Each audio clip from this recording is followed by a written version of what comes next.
So guys, जैसा कि हमने पिछले एपिसोड में देखा कि जाओ तियान ने अपनी heavenly demon puppet dance technique से जुयांग के डिसेबल पर अटैक करवाया था कि यू टिंगफेंग और कोंगयान ने उन सभी लोगों को हरा दिया था। पर जाओ तियान ने सभी की पावर बढ़ाकर एक साथ वापस उन पर अटैक करवाया था, लेकिन जुयांग ने टाइम को फ्रीज करके उन सभी की डार्क एनर्जी को खत्म कर दिया और जाओ तियान को भी मार डाला था। फिर वो सभी जाओ तियान मेंशन में आ गए थे, जहाँ उन्होंने जाओ फैमिली के सभी ट्रेजर को बाहर निकलवाया था। जिया एम्पायर के तीनों राजकुमार वहां आए थे, जो जुयांग को अपने साथ होने के लिए अलग अलग ऑफर दे रहे थे। पर जियायू ने जुयांग के सामने घुटने टेक लिए थे, जिससे जुयांग ने सिर्फ उसे ही अपने पास आने दिया था। फिर अब हम देखते हैं कि जियायू जुयांग से कहता है कि मैं ग्रेट जिया एम्पायर का थर्ड प्रिंस हूँ और मैं हमेशा से एंसेस्टर जू के नक्शे कदमों पर चलना चाहता हूँ। जुयांग कहता है कि मुझे हमेशा से स्मार्ट लोगों से बात करना काफी पसंद है। जियायू भी इसे चौंक जाता है कि जुयांग उससे बात कर रहे हैं। जुयांग उसे कहता है कि तुम मुझसे क्या चाहते हो, तुम्हें जो भी चाहिए वो मेरी एक उंगली को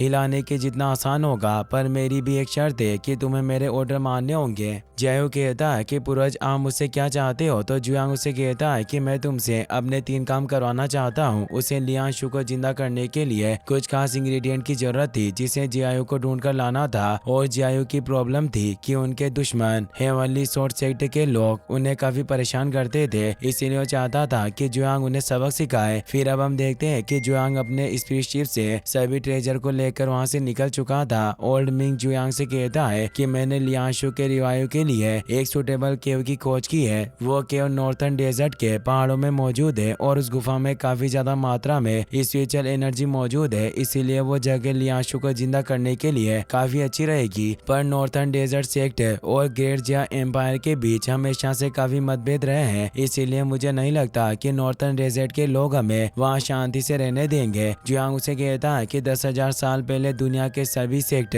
जब तियानले सेक्ट का नाम सुनते थे तब वो काफी डर जाया करते थे। यह नॉर्थर्न डेजर्ट और जिया किंगडम हमारे तियानले सेक्ट की कभी भी बराबरी नहीं कर सकते। यदि वे लोग मुसीबत की तलाश में आने की हिम्मत करते हैं तो मैं उनके लिए एक रूल बनाऊंगा। तभी जुयांग को वहाँ नीचे एक काफी बड़ा गड्ढा दिखाई देता है, जिसे देखकर जुयांग थोड़ा परेशान हो गया था। वो जगह हेवनली स्वॉर्ड संत सेक्ट का फॉरबिडन एरिया था। जुयांग किंग से कहता है कि तुम्हें ये जगह कैसी दिखाई दे रही है, तो ये देखकर काफी हैरान होती है कि वो गड्ढा एक तलवार के वार से बनाया गया था। किस इंसान के पास ऐसी पावर होगी जिसने अर्थ को भी 2 भागों में स्प्लिट कर दिया। जुयांग भी सोच रहा था कि स्लैश मार्क मुझे काफी फेमिलियर लग रहा है, क्या ये मेरे सीनियर की सोट का अटैक हो सकता है। अब वो सभी उस गड्ढे में आ जाते हैं। किंग जुयांग से कहती है कि यह सोट स्लैश 10,000 साल पुराना है, पर मैं अभी भी उस ग्रेट सोट के इंटेंट को समझ पा रहा हूँ। तभी वहाँ एक मैजिकल बिस्ट आ जाता है जो तेजी से अपने ओरा को फैलाता है। जुयांग अपने एनर्जी बैरियर से किंग यू और ओल्ड बेन को प्रोटेक्ट करता है, पर उस बिस्ट के ओरा से वहाँ तेज हवाएं चलने लग गई थी। किंग कहती है कि मास्टर एक ऐसा बिस्ट है जिसका इतना दबंग ओरा है। तभी वहाँ 2 आदमी आ जाते हैं जो कहते हैं कि तुम लोग कहाँ से आए हो, क्या तुम नहीं जानते कि हेवनली स्वॉर्ड सेक्ट का फॉरबिडन एरिया है। यहाँ किसी भी बाहरी व्यक्ति को आने की परमिशन नहीं है और हमारा रूल है कि जो भी यहाँ आता है उसके हम एक हाथ और एक पैर को काट लेते हैं। उन दोनों को एहसास होता है कि वो जिया किंगडम के पेटिशनर हैं। वो दोनों गार्ड उन्हें कहते हैं कि तुम काफी बहादुर हो जो तुमने हमारे नॉर्थर्न डेजर्ट में आने का साहस किया, और वो तेजी से उनके ऊपर अपने बिस्ट के साथ अटैक करने आते हैं। किंग यू उन पर अपनी मीटियोर स्लेशिंग विंड टेक्निक से अटैक कर देती है, जिससे वो तीनों खत्म हो जाते हैं। ओल्ड मिंग उन दोनों गार्ड से कहता है कि मैं कई सालों से नॉर्थर्न डेजर्ट में नहीं आया हूँ, पर धीरे धीरे तुम्हारे लिए फॉरेनर यानी दूसरे देशों के लोगों को संभालना मुश्किल होता जा रहा है। एक गार्ड अभी भी होश में था। वो ओल्ड मिंग से कहता है कि हमारा हेवनली स्वॉर्ड सेक्ट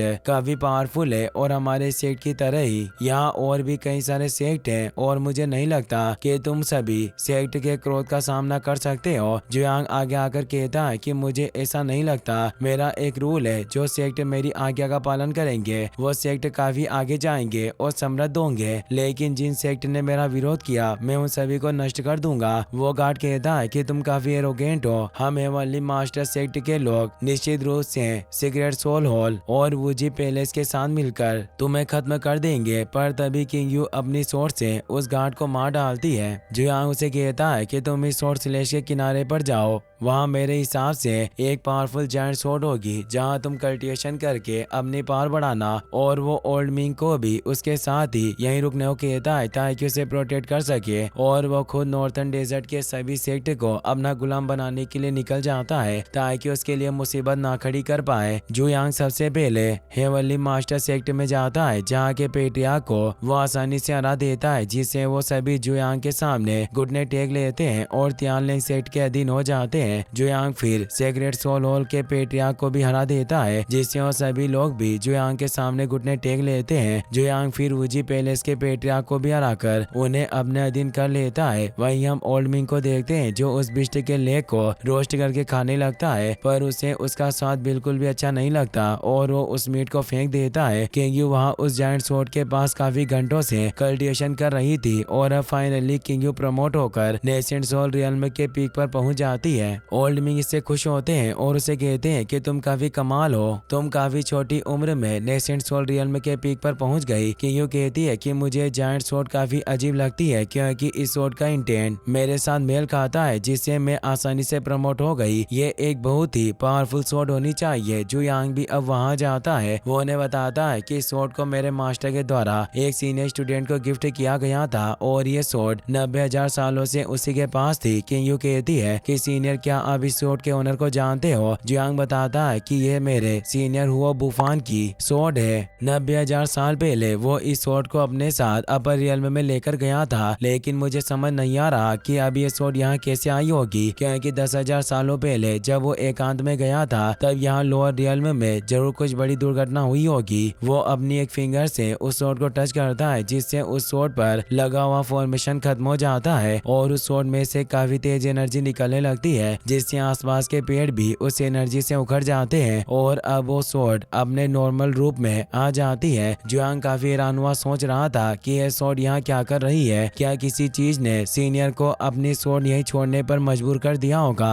वहीं पास के फॉरेस्ट में हम एल्डर यान को देखते हैं जो नॉर्थर्न डेजर्ट सेक्ट का एल्डर था। वो अपने साथियों के साथ जंगल में स्पीड बिस्ट का शिकार करके उन्हें खा रहा था। एक डिसेबल उसे कहता है कि आपने 100 मील के दायरे में मौजूद सभी स्पीड बिस्ट को मार दिया है, अगर आप ऐसे ही शिकार करते रहे तो सभी स्पीड बिस्ट खत्म हो जाएंगे। एल्डर यान गुस्से में उसे अपनी स्वॉर्ड से मार डालता है और कहता है कि मैं जिस स्वॉर्ड की प्रैक्टिस करता हूँ वो स्वॉर्ड किलिंग का इंटेंट रखती है और मेरी स्वॉर्ड किलिंग से ही नरिश होती है। बाकी के सभी डिसेबल इससे काफी डर गए थे और उसके सामने घुटने टेक लेते हैं। तभी उसे भी उस जायंट स्वॉर्ड से निकलती हुई एनर्जी दिखाई देती है, जिससे वो हैरान होता है। तभी वहाँ एक आवाज आती है कि पेट्रियार्क ने सभी को ऑर्डर दिए हैं कि तुरंत गार्डियन एल्डर वापस सेक्ट में लौट आए, क्योंकि पेट्रियार्क को किसी खास मामलों में चर्चा करनी है। इसी के साथ ये एपिसोड यहीं पर खत्म हो जाता है। गाइस, अगर आपको वीडियो पसंद आया हो तो इस वीडियो को लाइक करने के साथ साथ चैनल को सब्सक्राइब जरूर कर लेना। मिलते हैं नेक्स्ट वीडियो में।